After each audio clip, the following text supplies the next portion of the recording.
Bismillahirrahmanirrahim. Assalamualaikum warahmatullahi wabarakatuh. Saya salam sekali lagi Bapak Ibu. Yang menjawab salam saya dengan semangat. Kalau jomblo saya doakan dan berjodoh. Yang sudah nikah saya doakan pasangannya setia. Suaminya nggak minta nikah lagi. Anaknya soleh dan solehah, hutang-hutangnya lunas. Kencang banget kayaknya. Meninggalnya husnul khatimah dan yang terakhir masuk surga. Assalamualaikum warahmatullahi wabarakatuh. Waalaikumsalam warahmatullahi wabarakatuh. Innal hamdalillah nahmaduhu wa nasta'inuhu wa nastaghfiruh. Wa na'udzu billahi min shururi anfusina wa min sayyiati a'malina. May yahdihillahu fala mudilla lahu wa may yudlil fala hadiya lahu. Asyhadu an la ilaha illallah wa asyhadu anna Muhammadan abduhu wa rasuluh. Allahumma shalli ala sayyidina Muhammad wa ala ali sayyidina Muhammad. Qala Allah ta'ala fil Qur'anil Karim, a'udzu billahi minasy syaithanir rajim.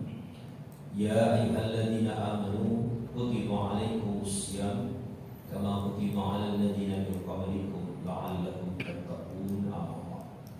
Ibu kepala yang saya hormati, bapak-bapak, ibu-ibu, para guru dan karyawan atau pegawai di sekitar lingkungan sekolah SMK 1 yang saya banggakan.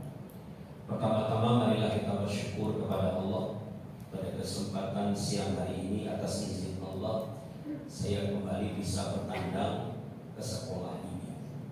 Sekolah yang kalau mesti saya tempuh mesti macet ini ya.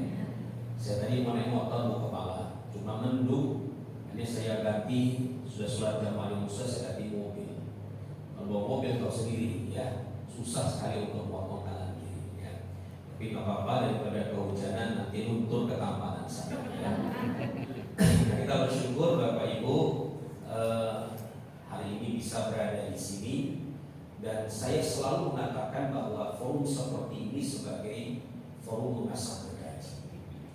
Sebuah istilah yang saya pinjam dari Stephen R. Covey yang menulis sebuah buku bagus judulnya Seven Habits of Highly Effective People. Pernah baca begitu Bapak Ibu? Belum. Pernah lihat? Baru aja. Sudah, nggak usah jauh-jauh ya. Nah di buku itu Bapak Ibu, Covey cerita tentang 7 habit yang membuat perbedaan antara orang yang biasa-biasa saja dan orang yang unggul. Salah satunya di antara 7 itu, orang unggul itu adalah orang yang senang mengasah gergaji. Tentu ini bahasa perumpamaan. Jadi ada 2 tukang kayu Bapak Ibu, kerjaannya sama-sama menggergaji kayu. Tukang kayu pertama Bapak Ibu menggergaji kayu terus. Ketika break dia makan, dia menikmati snack, lanjut gergaji kayu lagi. Tapi tukang kayu kedua Bapak Ibu, dia menggergaji kayu. Ketika break itu dia menyisihkan waktunya untuk mengasah gergaji yang dia gunakan.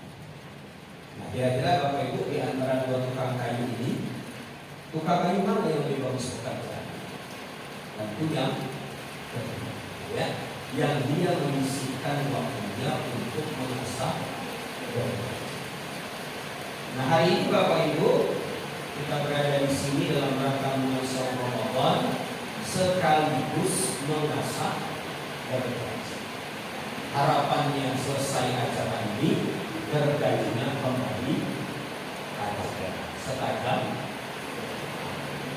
Menjawab sini pasti sangat positif ya. Yang kedua, marilah sholawat dan salam kita haturkan kepada Rasul tauladan kita, Baginda Nabi besar Muhammad Sallallahu Alaihi Wasallam, beserta seluruh keluarganya yang mulia, sahabat-sahabatnya yang terkasih, dan semoga dengan izin Allah kita akan mendapatkan syafaat dari beliau manakala kita kembali kepada Allah Subhanahu wa Ta'ala. Bapak Ibu yang dirahmati Allah, seperti kata Ibu Kepala tadi, akan ada perbedaan. Ada yang mulai hari Senin, ada yang mulai hari Selasa. Berarti ada yang Minggu malam sudah tarawih, ada yang Senin malam baru. Nah ini tidak perlu kita perlebar, apalagi dibumbui dengan isu paslon 1, paslon 2, paslon 3 ya. Itu nanti malah tambah kami. Karena perbedaan itu adalah sesuatu kenyataan, kemajuan sebuah umat. Kita pasal menghargai perbedaan di antara. Yang jelas jangan sampai tidak puasa. Ya. Nah tentu Bapak Ibu, kita tidak ingin Ramadan tahun ini berlalu begitu saja.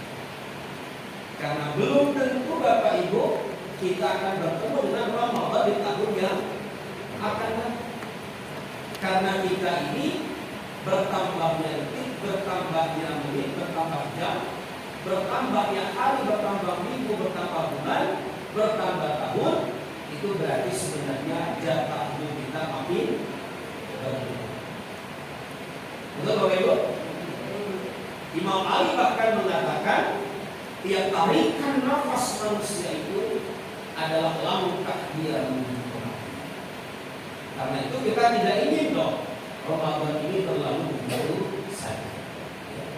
Lihat tubuh kita ini, rambut mulai meninggalkan dunia hitam, betul, gigi mulai permisi satu demi satu, mata sudah sering salah melihat, istri orang dikira istri sendiri.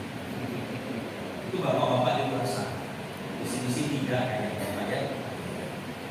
Itu beda ya Bu ya. Nah ini menandakan bahwa kita ini makin bertambah umur. Maka benarlah ada seorang ulama besar namanya Ibnu Arabi, Bapak Ibu. Kita ini mengalami dua proses kembali. Yang pertama beliau sebut sebagai rujuk idhirahi. Yang kedua beliau sebut sebagai rujuk ikhtiyar. Yang pertama kita kembali dengan terpaksa. Mau tidak mau, suka tidak suka, kita pasti kembali kepada Allah Subhanahu wa Ta'ala. Betul ya Bu?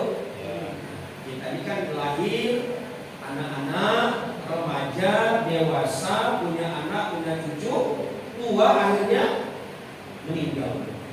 Ya. Jadi kalau Bapak Ibu, kalau pengajian suka cari senderan, terus kalau pengajian 10 menit kemudian ngantuan, ini tanda-tanda penuaan, biasanya nggak lama lagi. Ya.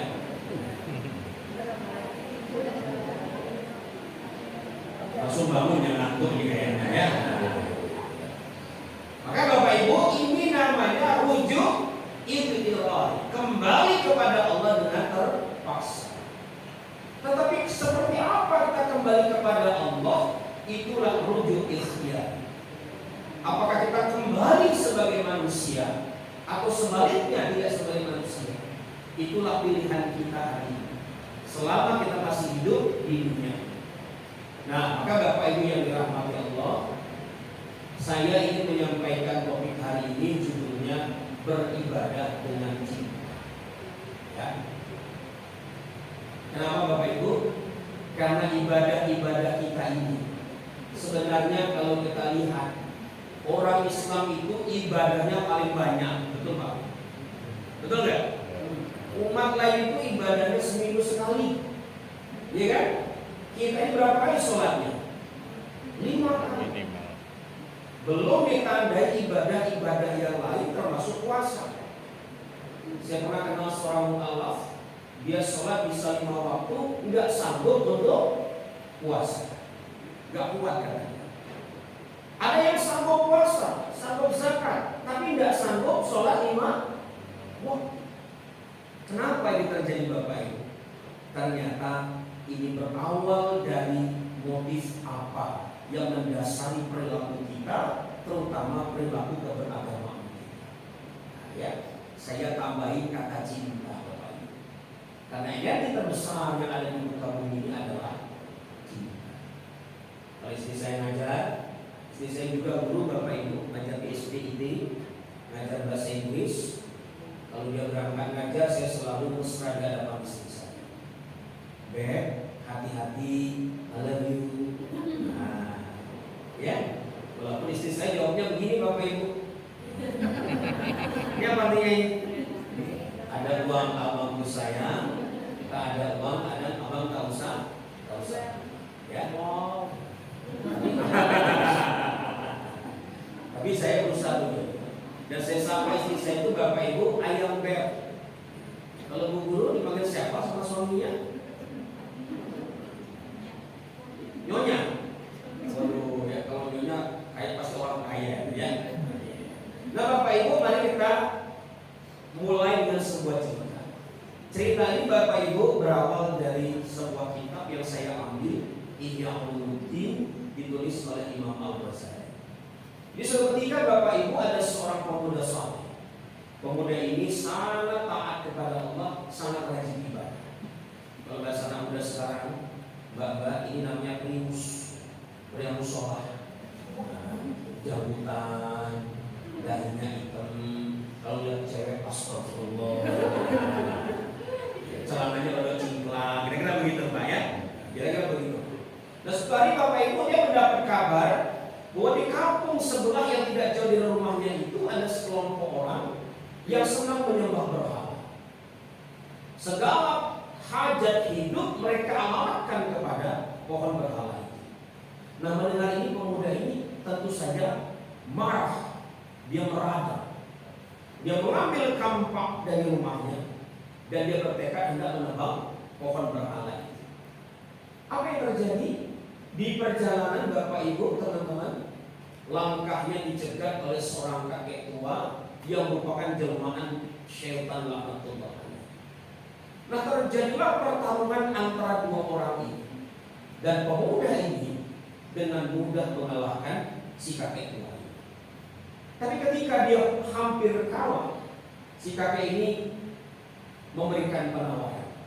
Mas, kalau Anda tidak jadi menebang pohon berhala itu, saya janji tiap pagi di depan pintu rumahmu saya akan memberikan 2 keping emas. Bapak Ibu mendengar tawaran mengguyurkan ini, dia guncang juga. Kayaknya jadi penerima bansos sekaligus BLT ya. Jadi ditawarin 2 keping emas, dia dimuncul. Wah lumayan nih, beras lagi naik nih, ya kan? Lumayan beli ini. Maka Bapak Ibu akhirnya dia putuskan, oke, saya tidak akan nebang pohon itu, tapi kamu janji ya, tiap hari di depan pintu rumah saya, kamu harus menyiapkan 2 keping emas kepada saya. Siap, kata kakek tua. Maka Bapak Ibu dia pulang ke rumah. Esok hari ketika pagi menjelang, dia buka pintunya dan betul di depan pintu rumahnya sudah ada 2 keping emas.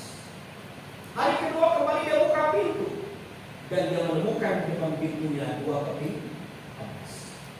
Tadi Bapak Ibu, teman-teman, di hari yang ketiga dia kecewa. Ternyata tidak ada 2 keping emas yang dijadikan. Maka dia kembali mengambil kampaknya.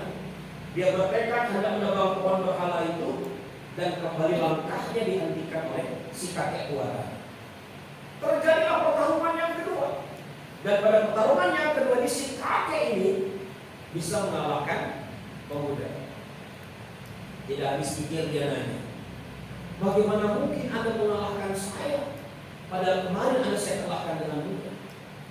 Kakek ini menjawab Bapak ini, Mas, pada pertarungan yang pertama engkau bertarung karena Allah.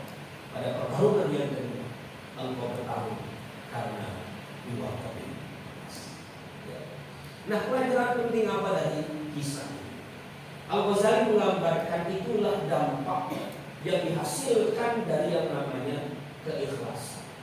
Sebagaimana yang disinggung Ibu Kepala, bahwa perilaku yang dilakukan karena ikhlas pasti beda dengan yang tidak dilatar belakangi keikhlasan. Bapak Ibu pernah tahu Masjid Suciati Salimah? Jalan Magelang ada lapangan gedung, lalu ke arah timur betul ya? Timurnya ada masjid yang mirip dengan Masjid Nabawi. Suatu hari saya itu sholat sama istri anak saya di sana. Selepas zuhur saya duduk-duduk. Nah yang menarik perhatian saya melihat ada sekelompok anak muda 3 orang. Ya. Nah yang membuat saya ketawa itu satu perilaku yang mereka tunjukkan. Ada satu orang, dia serahkan HP-nya sama temannya. Tolong ya, saya difotoin untuk foto profil. Saya juga sering kata-kata ini.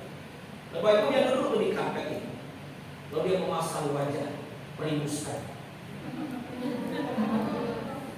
Terus tolong, wes, semangat. Jadi pasang wajah begini untuk foto profil.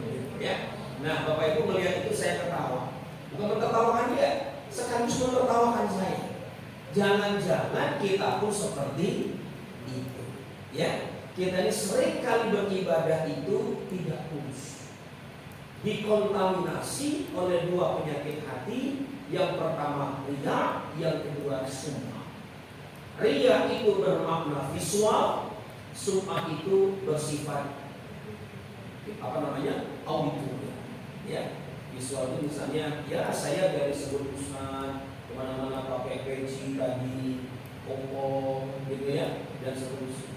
Atau sum'ah, ibu-ibu buat status di WA, alhamdulillah pagi ini sudah sholat duha 24 rakaat. Tadi sudah khatam Al-Quran 5 juz. Adem banget. Solehat lah statusnya Pak.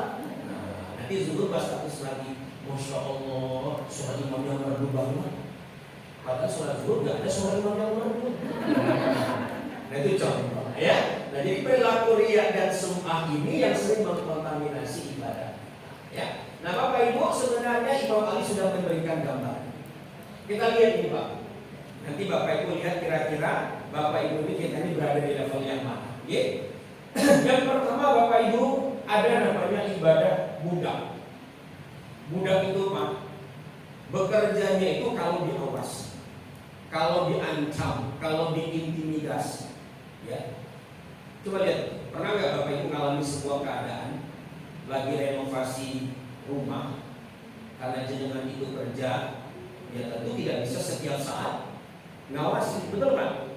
Nah, begitu kita tidak awasi, apa yang terjadi Bapak Ibu? Saya dapat laporan tukang itu kalau nggak diawasi, yang terjadi kerjanya sakarpe, semaunya sendiri, ya, awal-awal, udah-udah, turun-turun, lega-legi. Tapi begitu diawasi, langsung serba, sat-set, cak-cak, das-das, betul Bapak Ibu? Kira-kira itu yang terjadi kalau Bapak Ibu itu dilihat oleh Bu Kepala, langsung sat-set, das-das, cak-cak. Tapi begitu Bu Kepala ada rapat di Jakarta 3 hari, langsung teriak merdeka. Lu sewu, itu berarti kita ini kerjanya masih gaya budak, masih gaya tukang yang serba diawasi, ya kan? Nah begitu pula terhadap Allah. Banyak kita ini Bapak Ibu baru kembali ke jalan Allah, baru beramal, baru beribadah kalau sudah ditakut-takuti oleh Allah. Contohnya Bapak Ibu sekalian, diberikan bencana, baru kita ingat kepada Allah. Betul nggak? Diberikan peringatan tentang kematian, baru kita nyadar diri. Jadi kejadian-kejadian ini Bapak Ibu fungsinya apa? Dijewer. Hei, kamu sudah lari dari jalanku kata Allah, balik lagi ke jalan. Nah, cuma Bapak Ibu, orang yang kayak begini mudah lupa.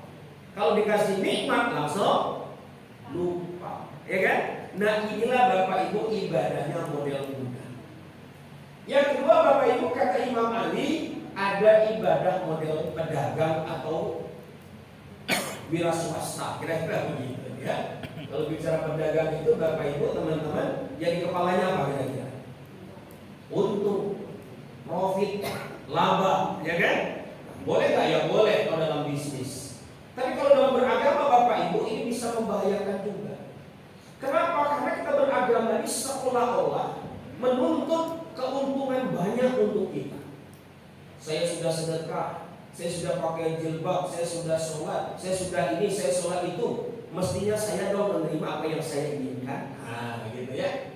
Mohon maaf Bapak Ibu, orang yang beragama seperti ini biasanya pola ibadahnya kayak berdoa seperti meminta kepada lampu Aladin. Tahu lampu Aladin?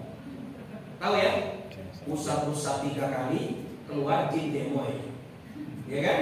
Lalu dia memenuhi 3 permintaan kita. Betul tidak? Begini, begini, begini.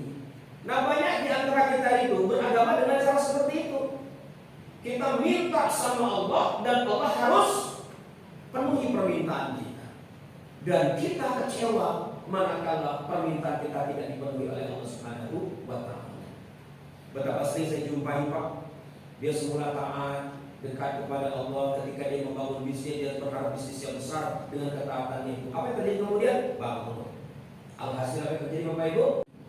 Bagi dia yang penting saya beribadah kepada Allah karena saya merasakan cinta itu mengalir dalam kehidupan saya. Ya, maka Bapak Ibu, orang yang seperti ini ibadahnya tidak berubah sesuai musim. Apakah dia diberikan nikmat, diberikan bencana, dia tetap mendekatkan dirinya kepada Allah Subhanahu wa taala. Ya. Cuma Bapak Ibu, kalau kita mau jujur, ya dari sering kali masih berada di level 1 dan level 2. Ya kan Pak Bu? Ya. Kita susah betul belajar untuk naik ke level yang ketiga, beribadah dengan cinta. Maka Bapak Ibu, ada Nabi ngajarin sebuah doa. Nah, saya tuntun Bapak Ibu ikuti harapan saya ketika Ramadan, Bapak Ibu baca doa ini. Agar apa? Agar ibadah Bapak Ibu bergeser. Bukan lagi karena takut, bukan lagi karena kepentingan, tapi karena cinta kepada Allah Subhanahu wa taala. Saya tuntun nih, Bapak Ibu ikuti. Allahumma inni as'aluka, Allahumma inni as'aluka hubbaka hubbaka wa hubba wa hubba man yuhibbuka ma yuhibbuka wa hubba wa hubba amali yuqarribu amali yukaribu ila hubbik. ila hubbik. Selangi ya. Allahumma inni as'aluka Allahumma inni as'aluka hubbaka hubbaka wa hubba wa hubba man yuhibbuka ma yuhibbuka wa hubba wa hubba amali yuqarribu ma ila yukaribu hubbik. ila hubbik. Ini doa diriwayatkan oleh At-Tirmizi. Ya, Bapak Ibu, Allahumma inni as'aluka hubbaka, ya Allah, anugerahilah aku kecintaan kepadamu. Wa hubba man yuhibbuka, dan kecintaan pada orang-orang yang mencintaimu. Nah, ini buat mbak-mbak, mas-mas yang jomblo-jomblo. Cinta yang seperti ini Bapak Ibu tidak seperti cinta yang selama ini kita. Apa betul orang yang tumbuh bahagia? Belum tentu. Apa betul orang yang kurus tidak bahagia? Juga belum tentu. Ya kan? Ukurannya bukan itu. Ya, ukurannya bukan itu. Saya sih mengatakan Bapak Ibu, kalau dalam pekerjaan, ukuran orang bahagia itu 3S. Dikenal dengan work engagement. Yang pertama, orang bahagia itu Bapak Ibu dia say. Say itu artinya dia ngomongnya, bicaranya itu yang positif. Ya, ketika ditanya sama istrinya, gimana Pak kerja di SMK 1? Oh, masih. Ya, kepalanya enak, teman-temannya itu ringan tangan udah bantu, siswi-siswinya cantik-cantik, nah gitu ya. Tapi kalau Bapak Ibu cerita, gimana sekolah di SMK 1? Uangnya banyak, ya, susah diajak ngobrol teman-temannya itu dan seterusnya. Berarti Bapak Ibu omongannya itu berkonotasi negatif. Ya, itu berarti say-nya tidak positif. Yang kedua Bapak Ibu, orang yang bahagia itu kunci tandanya Bapak Ibu dia stay. Stay itu artinya Bapak Ibu dia ini betah bekerja di tempat ini, bukan sekadar urusan waktu, tapi betul-betul menikmati apa yang dia kerjakan. Saya Bapak Ibu saya mengilustrasikan stay ini seperti anak Bapak Ibu yang masih SD. Kalau sore-sore lagi main sama teman-temannya, kita suruh untuk pulang. Kita teriak dari depan pintu, Pak, pulang, mandi. Apa jawabannya Pak?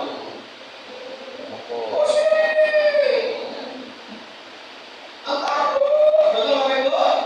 Nah, kalau anak Bapak Ibu seperti itu, saya ucapkan selamat. Itu pertanda anak Bapak Ibu normal. Kalau langsung balik dan langsung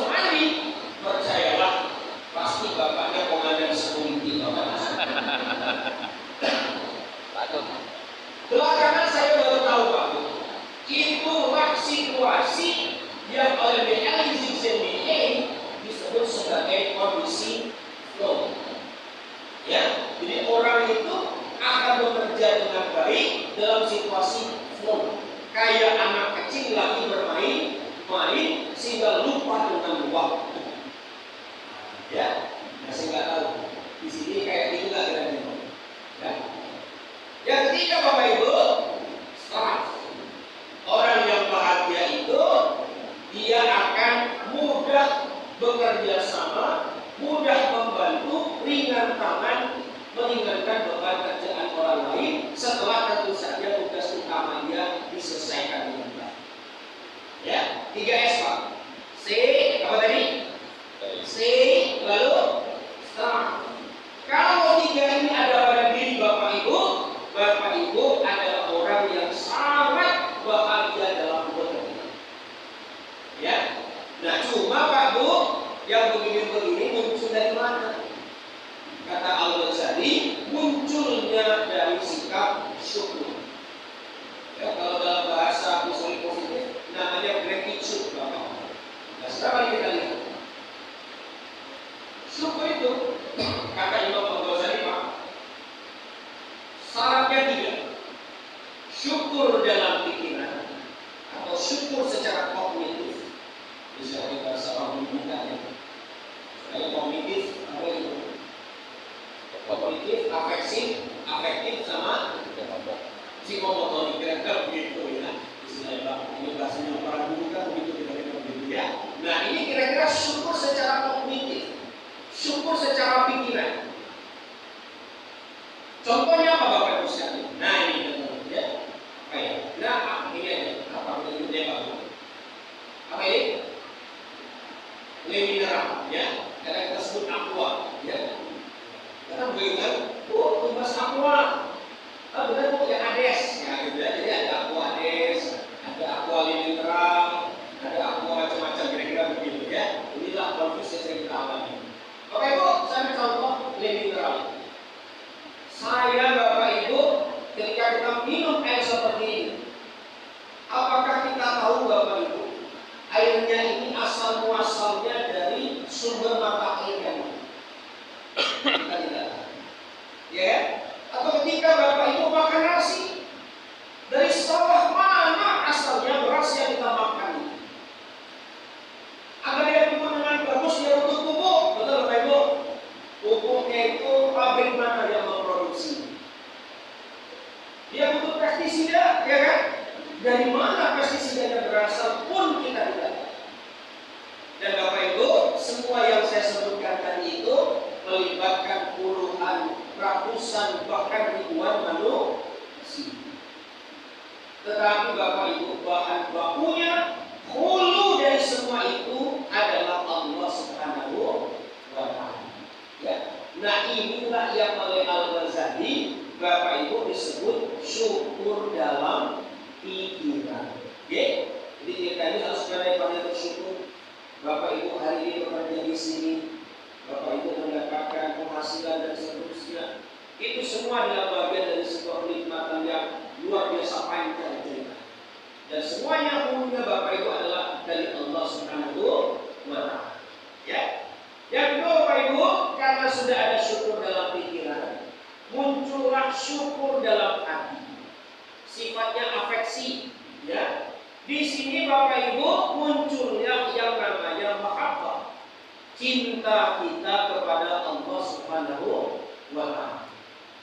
Nah, ini Pak Bu, terkait dengan yang ini, saya baca buku, judul bukunya itu Bapak Ibu Authentic Happiness, ditulis oleh Martin Seligman, Bapak Psikologi Positif.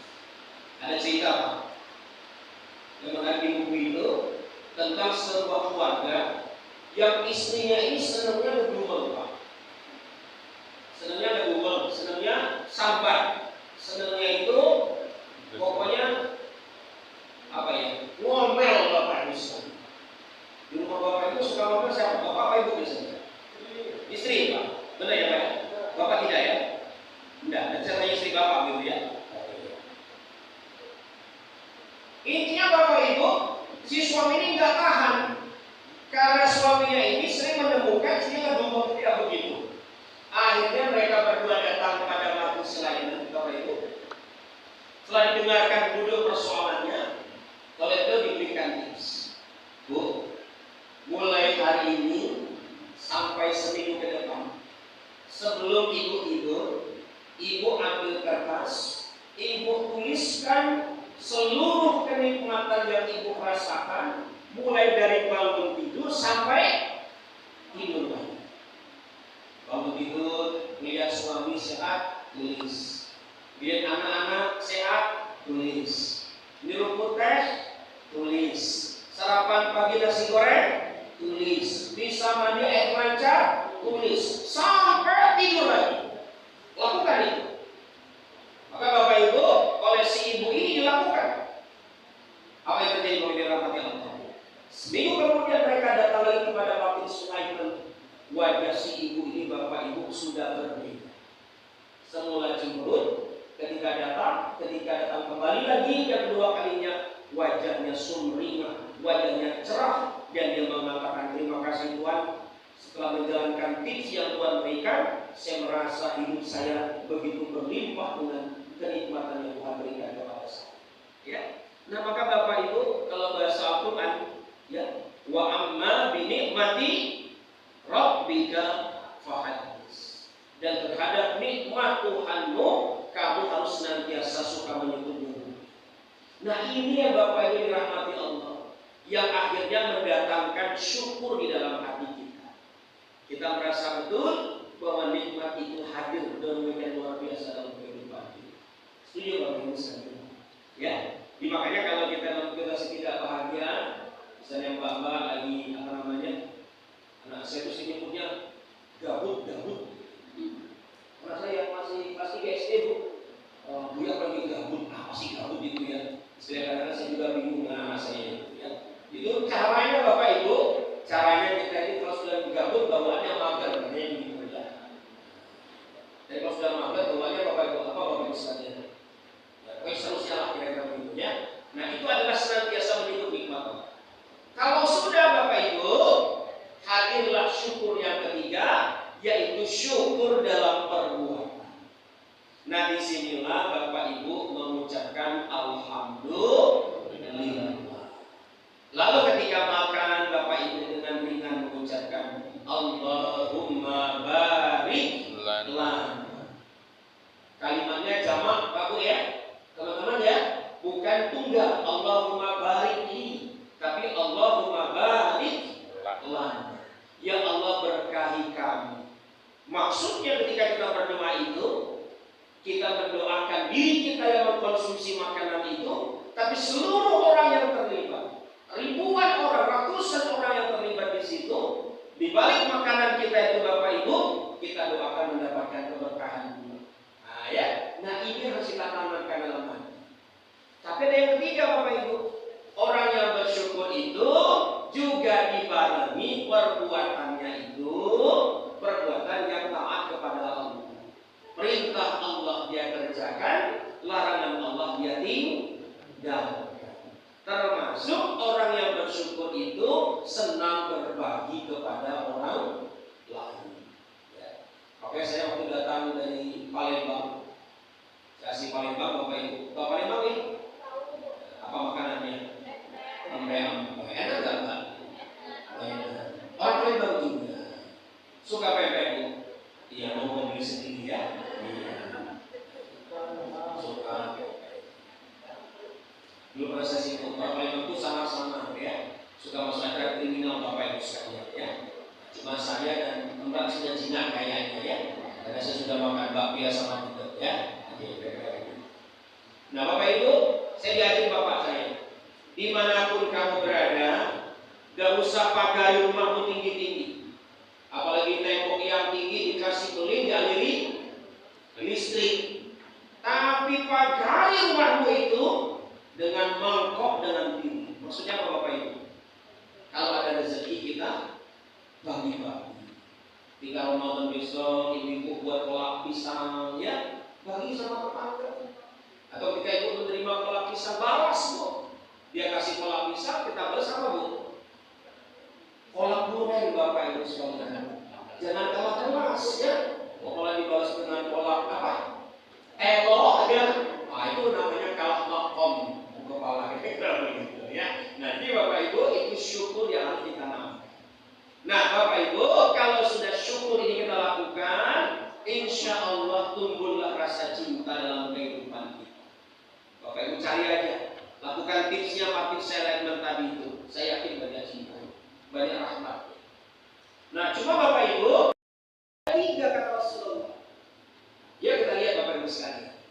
Apa kata Rasulullah? Yang pertama, kalau kita mencintai Allah itu Bapak Ibu, ayyakhtara kalama habibihi ala kalami ghairi.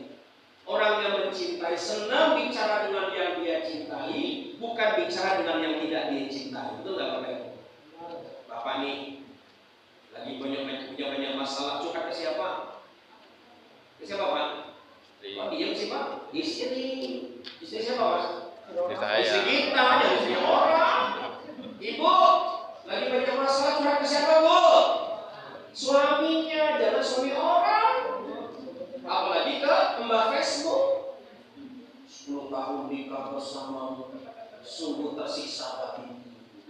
Karena anak-anak saja aku bertahan sampai titik hari ini. Wow, banyak yang bentar kayak artis selebgram gitu. Tiba-tiba dia nanya, berantem ya nih sama suaminya. Pas ditengok, sama mantan. Akhirnya ngobrol-ngobrol, sudah deh, kapan kita ngobrol? Ya, di trotoar Malioboro yuk, ketemuan. Ya, nggak modal banget Ibu ya. Ngobrol-ngobrol, akhirnya terjadi Bapak Ibu celempok. Cinta lama bersemi kembali. Nah, ya, itu terjadi karena salah milih teman ngobrol. Betul nggak? Nah, karena itu Bapak Ibu, teman terbaik ngobrol itu ya siapa? Pasangan kita. Ya. Kalau belum nikah gimana Pak Kiki? Sahabatnya, bestinya. Masa ngobrol sama guling? Ya, ngobrol sama temannya. Ngomong sama Bu Retno, ya kan? Retno ini teman saya kuliah, wajahnya wajah guru banget pokoknya gitu ya. Kalau saya nggak cocok jadi guru ya, kira-kira begitu. Nah sama Allah pun begitu Bapak Ibu, harus rajin ngobrol, ya nggak? Gimana cara bicara sama Allah? Satu, lewat membaca Al-Qur'an. Jadi besok Ramadan Pak Bu, kita punya tradisi namanya tadarus, betul ya? Nah, cuma saya mengkritisi tadarus kita ini selama ini berputar pada kuantitas Pak. Berapa kali khatam, betul nggak? Tapi kita belas nggak ngerti apa yang dibaca. Nggak ngerti. Sekarang coba diubah. Habis subuh 5 ayat, 10 ayat, tapi ngerti artinya. Betul nggak? Subuh dilakukan, asar 8 sampai dengan isya dibaca. Nah setelah itu boleh gabung di masjid yang kuantitatif, silakan. Tapi rasanya kalau Bapak Ibu ngerti apa yang Bapak Ibu baca, itu luar biasa dampaknya bagi perilaku Bapak Ibu. Saya percaya itu Pak. Yang kedua Bapak Ibu sekalian, bicara kepada Allah dengan cara apa? Doa.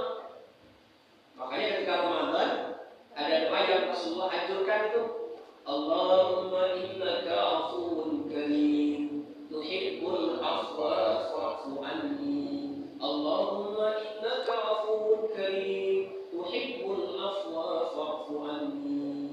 Kata Rasulullah, kalau ibu bapak puasanya betul, serta baca doa itu, insya Allah selepas Ramadan 1 Syawal, dosa Bapak Ibu diampunkan oleh Allah Subhanahu wa Ta'ala.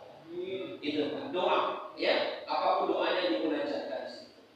Yang kedua Bapak Ibu, wa yakhtara mujalasata habibihi ala mujalasati ghairi. Orang yang mencintai senang kumpul dengan yang dia cintai, bukan kumpul bersama yang dengan tidak dia cintai. Ya, bapak-bapak bisa ada tugas luar kota dari ibu kepala, pulang dari luar kota kemana tempat berlabuh yang terbaik Bapak Ibu? Di rumah.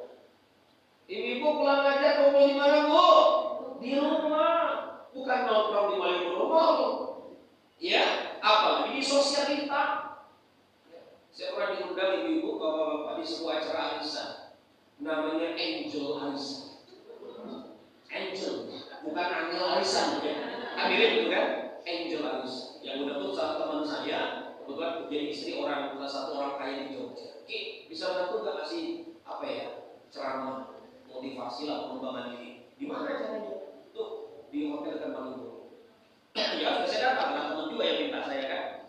Untuk saya parkir kendaraan, saya tanya sama security, Pak di mana nih Angel Arisan? Oh, rooftop Pak. Atas lantai paling atas.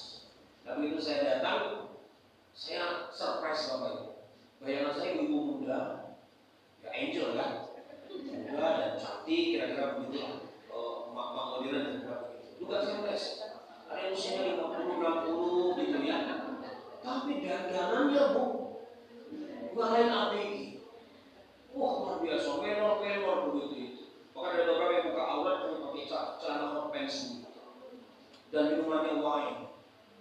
Dan saya diminta ngomong bicara tentang pengembangan diri Bapak Ibu. Saya tatap, saya dosa. Saya nggak lihat, saya nggak bisa ngomong, ya kan? Akhirnya saya tatap saja dan saya tidak bernafsu Bapak Ibu saya. Alhamdulillah ya. Karena itu tidak menarik yang di hadapan saya itu ya. Jadi Bapak Ibu, dan ketika selesai itu saya tanya sedikit, saya pancing keluarga di mana, anak di mana. Pada ketawa dan bingung suaminya di mana, anaknya di mana. Ini aneh, ya kan? Secara material berlimpah, tapi hidupnya dalam kegersangan, dalam penderitaan tidak bahagia. Kenapa Bapak Ibu? Karena tidak engage dengan keluarganya. Ya kan? Nah, maka Bapak Ibu jangan seperti itu. Mohon maaf ya Pak ya. Bu, saya anggap betul ini. Ini saya tahu karena saya istrinya guru nih. Penyakit ibu guru itu atau bapak-bapak ini juga nih. Kalau sudah di rumah, selesai ngajar, hiburannya di sini. Lihat apa Bu? Apa Bu? TikTok, lihat Marketplace. Dikasih hati. Oh, nikah lagi boleh gitu maksudnya Bu ya? Maunya gitu ya. Enggak lah ya. Enggak harus begitu Pak. Saya itu kalau istri saya itu yang paling membahagiakan dia itu kalau pas jadi gabut tadi selain itu diajak ke mall Bapak Ibu sekalian. Buya ke mall yuk, lagi gabut nih. Siap Beb, saya bilang. Nah, tapi kalau sudah ke mall kan membahayakan dompet kita ya Pak ya. Mengancam dompet kita. Nah, maka Bapak Ibu, saya punya trik tuh. Begitu turun dari mobil dari motor, tangannya saya pegang, saya tempelkan di pinggang saya, sok mesra gitu Bapak Ibu. Janganlah yang cepat.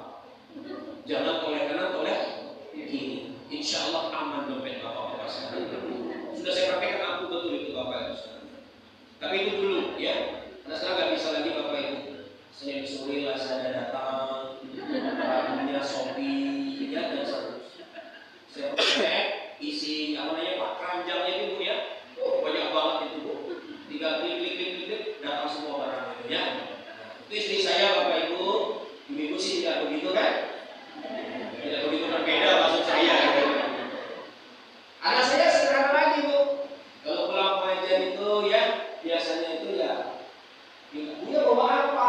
Nah gitu ya. Kadang saya belikan yang namanya roti bakar, martabak, terang bulan gitu ya. Sederhana tetapi itu membahagiakan mereka.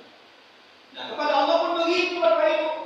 Kalau Bapak Ibu ingin membuat Allah mencintai Allah, ya Bapak Ibu senangkan Allah. Gimana caranya? Banyak banget. Bapak Ibu kerja sungguh-sungguh di tempat ini, Allah senang nggak Bapak Ibu sekalian? Senang. Nabi pernah ketemu Pak, seorang sahabat namanya Sa'ad bin Mu'adz al-Ansari. Tangannya hitam kapalan kasar. Nabi nanya, ya Sa'ad, kenapa tanganmu seperti ini? Saat menjawab, ya Rasul, saya setiap hari bercocok tanam di ladang saya. Mungkin karena aktivitas itu atau karena terik matahari ya Rasulullah, tangan saya seperti ini ya Rasulullah. Bapak Ibu tahu kan? Nabi mengambil tangan Sa'ad, dicium oleh Rasulullah. Beliau mengatakan, ya Sa'ad, tangan inilah yang akan mengantarkanmu ke pintu surga. Lihat tangan Bapak Ibu, kita nggak ada itu. Kapalan nggak kira-kira. Bu, tangannya pernah kena cabai? Pernah kena pisau? Pernah. Ya Bu ya, pernah ngulek Bu? Pasti dong, ya kan? Saya lebih senang sambal buatan di ulek, bukan yang beda. Kenapa? Kalau diulek itu ada garam alami dari istri. Ya. Insya Allah tuh tangannya ibu, tangannya bapak, itu tangan yang mengantarkan Bapak Ibu ke pintu surganya Allah Subhanahu wa Ta'ala. Ya, nah demikian Bapak Ibu yang dirahmati Allah, sedikit kajian yang bisa saya sampaikan.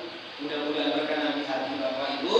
Mari kita song-song Ramadan ini dengan sebaik mungkin. Kita sambut Ramadan berkatan di Ramadan sebagai sebuah keagungan yang mudah-mudahan jangan sampai berlalu dengan amal soleh yang kita lakukan selama bulan Ramadan. Begitu Bapak Ibu, kalau masih kurang dari apa yang saya sampaikan, monggo silakan Bapak Ibu mengunjungi channel YouTube saya. Channel itu Bapak Ibu Kiki F. Wijaya. Di situ saya menyampaikan banyak ceramah, banyak materi tentang leadership, tentang pengembangan diri, agama dan lain sebagainya, ya, termasuk mendokumentasikan event-event saya seperti saya isi di Indonesia Team, di MPFM, di LBTV maupun di TVRI. Ya, jadi beberapa saluran yang bisa Bapak Ibu gunakan juga di Facebook dan Instagram saya.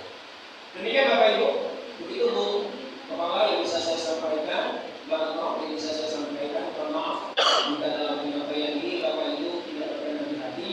Saya minta maaf yang sedalam-dalamnya dan kepada Allah saya berdoa. Mari Bapak Ibu di penghujung acara ini, apalagi pas hujan, nah ya, di bulan penghujung Syaban, mudah-mudahan Allah kabulkan doa kita semua. Alhamdulillah minasyaitonirrajim. Bismillahirrahmanirrahim. Alhamdulillahirabbil alamin. حمدا يوافي نعمه ويكافئ مزيدا يا ربنا لك الحمد كما ينبغي لجلال وجهك الكريم وعظيم سلطانك. اللهم صل على سيدنا محمد وعلى ال سيدنا محمد. ربنا ظلمنا انفسنا وان لم تغفر لنا وترحمنا لنكونن من الخاسرين. ربنا لا تؤاخذنا ان نسينا واخطانا. ربنا ولا تحمل علينا إصرا كما حملته على الذين من قبلنا. ربنا ولا تحملنا ما لا طاقة لنا به. واعف عنا واغفر لنا وارحمنا أنت مولانا وانصرنا على القوم الكافرين. اللهم اغفر للمسلمين والمسلمات والمؤمنين والمؤمنات الأحياء منهم والأموات إنك على كل شيء قدير. ربنا هب لنا من أزواجنا وذريتنا قرة أعين واجعلنا للمتقين إماما. اللهم أرنا الحق حقا وارزقنا اتباعه وأرنا الباطل باطلا وارزقنا اجتنابه. يا مقلب القلوب ثبت قلوبنا على دينك. ربنا اغفر لنا ولإخواننا الذين سبقونا بالإيمان ولا تجعل في قلوبنا غلا للذين آمنوا ربنا إنك رؤوف رحيم. ربنا لا تزغ قلوبنا بعد إذ هديتنا وهب لنا من لدنك رحمة إنك أنت الوهاب. ربنا آتنا في الدنيا حسنة وفي الآخرة حسنة وقنا عذاب النار. وصلى الله على سيدنا محمد وعلى آله وصحبه أجمعين. سبحان ربك رب العزة عما يصفون والسلام على المرسلين والحمد لله رب العالمين. Bila Bapak Ibu pada duduk majlis ini membaca doa kita pada majlis. Subhanallah wa bihamdihi. Asyhadu an la ilaha